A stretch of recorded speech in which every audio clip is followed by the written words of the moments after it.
They threw me out of my own home the day I told them it had always been my dream to run this company. But years later, when someone bought their company for an insane amount of money, and they found out who it was, my mom, my dad, and my brother froze in shock. But before I tell you what happened that day, my name is Sophia Blake. And tell me, where are you listening to my story from? Because if you're anywhere in the world right now thinking, this could never happen to me, I used to think the same thing. Growing up, there were only 4 of us. My mom, my dad, my younger brother Ethan, and me. From the outside, we looked like the perfect family. My father, Richard Blake, was a respected businessman. He built Blake Dynamics from the ground up, a mid-sized but powerful manufacturing company that supplied parts to major corporations. My mother, Linda, played the role of the graceful, supportive wife, always hosting dinners, smiling at investors and reminding everyone how family comes first. And then there was Ethan, the miracle son, the golden child, the boy who could do no wrong. And me, I was the daughter who worked. From the time I was 16, I spent my summers at my dad's company, unpaid of course. I learned accounting before most kids learned how to drive. I sat in meetings quietly, taking notes while grown men talked over me. I watched contracts get signed, deals fall apart, and competitors get crushed. While Ethan played video games and talked about becoming something big someday. I didn't talk about dreams. I prepared for them. I studied business administration, graduated top of my class, and even turned down offers from consulting firms because I believed something with my whole heart. One day I would run Blake Dynamics. Not because I was entitled. Not because I was greedy. But because I had earned it. And my parents knew that. Or at least, I thought they did. The day everything broke was supposed to be a celebration. My graduation day. I came home wearing my cap and gown, my degree still warm in my hands, my heart full. Mom had cooked dinner.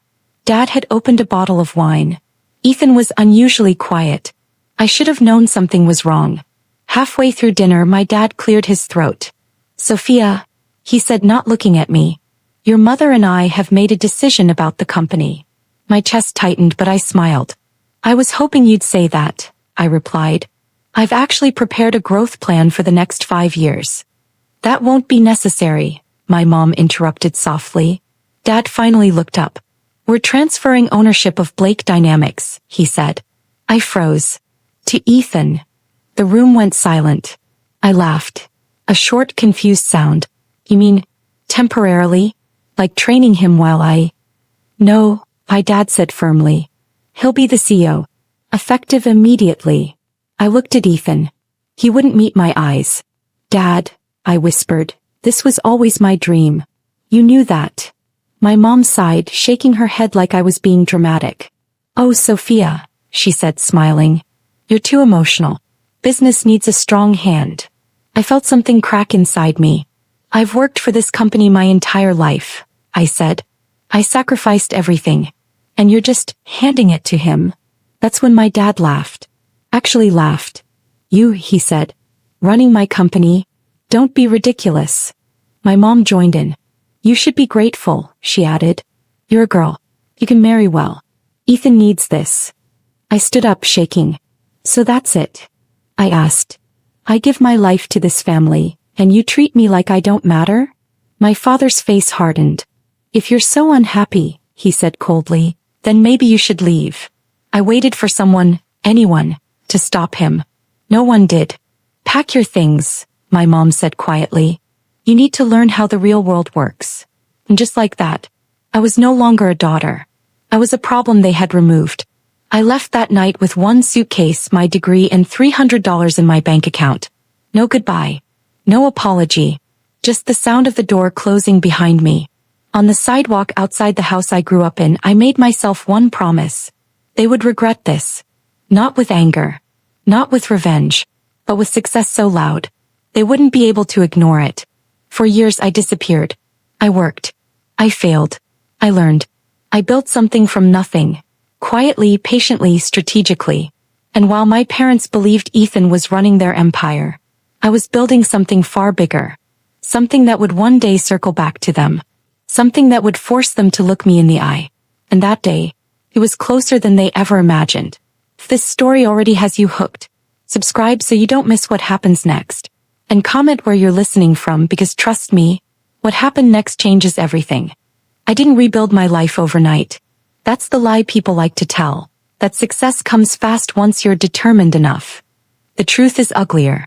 For the first year after I was thrown out, I barely survived. I slept on a friend's couch, then a studio apartment with paper-thin walls and a heater that barely worked. I worked 2 jobs.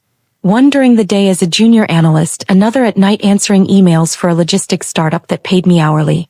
I cried in bathroom stalls. I ate instant noodles for weeks. And every time I wanted to quit, I remembered my father's laugh. That laugh fueled me more than motivation ever could. I didn't try to compete with Blake Dynamics. I studied it. Quietly. I watched their quarterly reports, supplier delays, customer complaints. All public information. I saw what Ethan didn't. He had the title but not the discipline. The power but not the patience. Within 2 years, Blake Dynamics began to crack. Contracts weren't renewed. Long-time employees started leaving. Margins shrank. And my parents, they blamed market conditions. I knew better. At 26, I did something no one expected. I started my own firm. Not a flashy startup. Not a risky gamble. A strategic investment company. One that specialized in acquiring undervalued manufacturing businesses and fixing what leadership broke. I named it SB Holdings. No one connected the dots.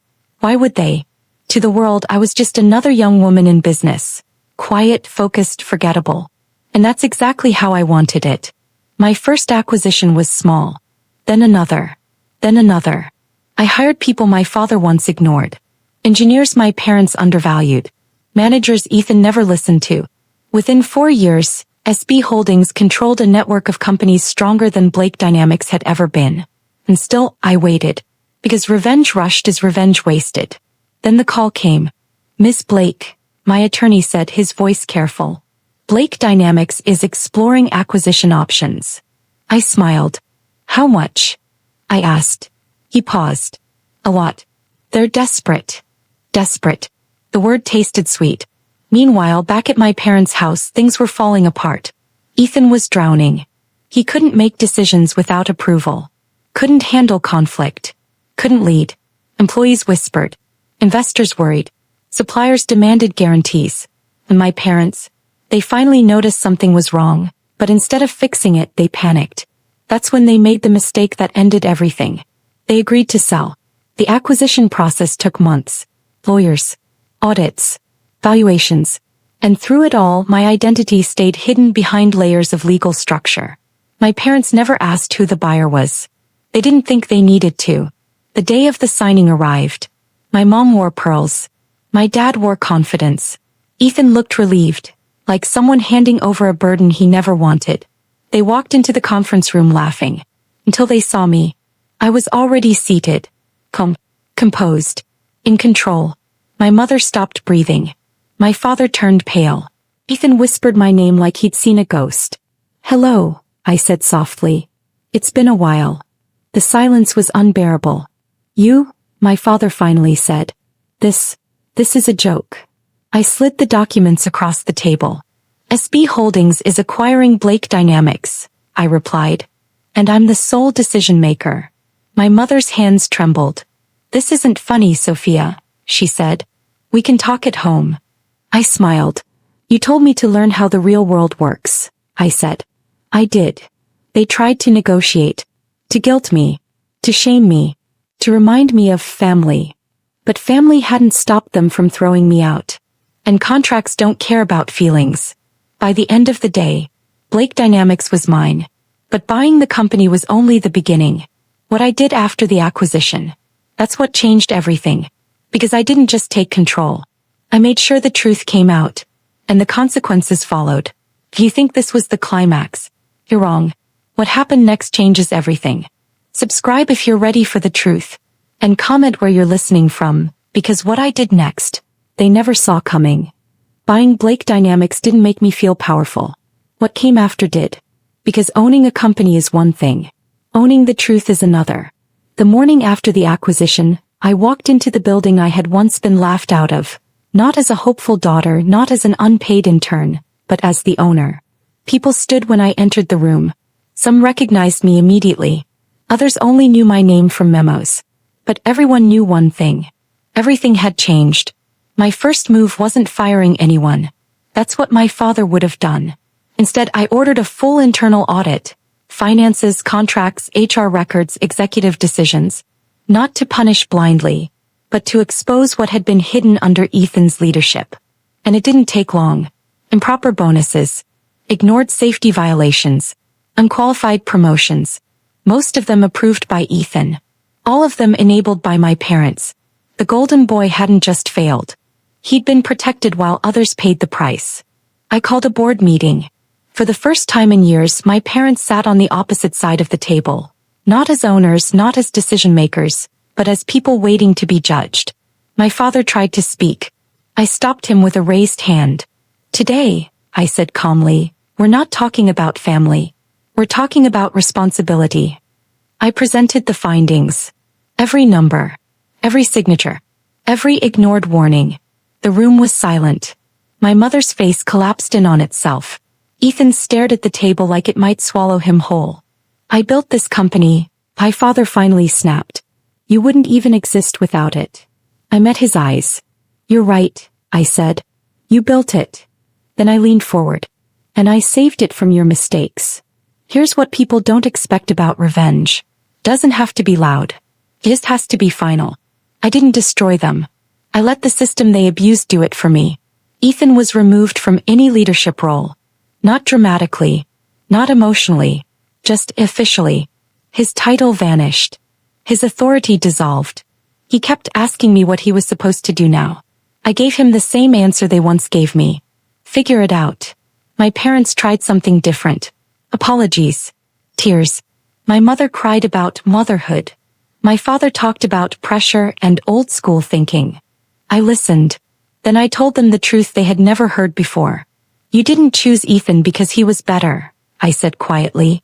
"You chose him because you never believed I deserved it." Silence followed. The kind that hurts.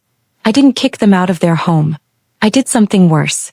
I cut them off from the company entirely. No influence. No consulting roles. No behind-the-scenes power. Just spectators. Watching the thing they loved thrive without them. Under my leadership, Blake dynamics changed. We rehired the people Ethan pushed out. We fixed contracts. We stabilized suppliers. Within a year, profits exceeded their best decade. And every headline said the same thing. SB Holdings revives Blake dynamics under new leadership. My name. Their legacy. Months later, my mother called me. Her voice was small. "I didn't know you were this strong," she said. I closed my eyes. "That was never the problem," I replied. And for the first time in my life, I didn't feel angry. I felt free. I don't hate them. I just no longer need their approval. They made their choice. And I made mine. If you're listening to this right now and you've ever been underestimated, dismissed, or pushed aside, remember this. Sometimes being rejected is the universe clearing the path for you. Subscribe if you believe success is the loudest response. And comment where you're listening from, because stories like this, they're more common than people admit. Now, mine is finally complete.